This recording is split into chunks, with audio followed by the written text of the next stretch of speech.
Un château d'eau d'une capacité de 300 mètres cubes, une station de pompage fonctionnant au solaire, 4 abreuvoirs de grande capacité et 2 bornes fontaines.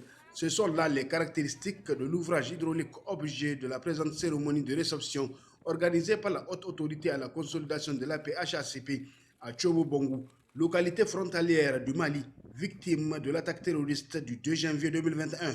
Cette mini-adduction d'eau potable a été réalisée à hauteur de 109 millions de francs CFA dans le cadre du projet Redressement Tillabéri, financé par l'Agence française de développement AFD et mis en œuvre par la HACP. En remettant les clés de l'ouvrage aux autorités locales, commandant Abaché Elia, conseiller technique du président de la HACP, accompagné pour la circonstance du directeur relèvement et stabilisation au niveau de la institution Boubacar Hamidou, n'a pas caché sa satisfaction pour la qualité du travail réalisé en un temps record par l'entreprise Elmed sous la houlette de Ibrahim Mohamed et a présenté sa gratitude au bailleur de fonds qu'est l'AFD.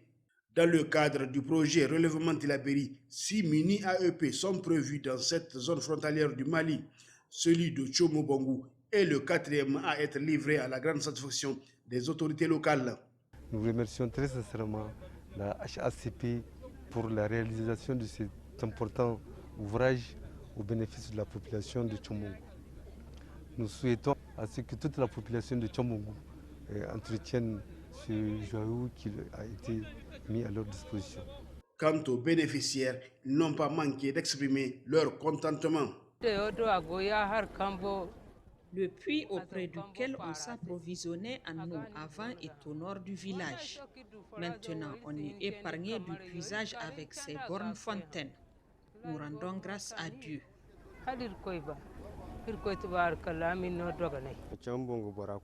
Nous remercions le gouvernement, de même que l'AFD, qui viennent de mettre à notre disposition de l'eau potable. Il faut noter que c'est suite à la visite du Premier ministre Brigitte Raffini le lendemain de l'attaque terroriste qui a coûté la vie à plus de 100 habitants de 2 villages voisins, Tchomobongou et Zarumdare, que le chef du gouvernement a instruit la HACP, qui à son tour a jugé nécessaire la réalisation de cette mini-AEP pour soulager les populations restées sur place. D'ores et déjà, l'initiative de la HACP a donné des fruits, car des populations déplacées ont commencé à rentrer au Bercail. Rappelons que, toujours suite à la visite du Premier ministre du 3 janvier 2021, un forum pour une paix durable dans le Zarmaganda a été organisé 5 jours plus tard.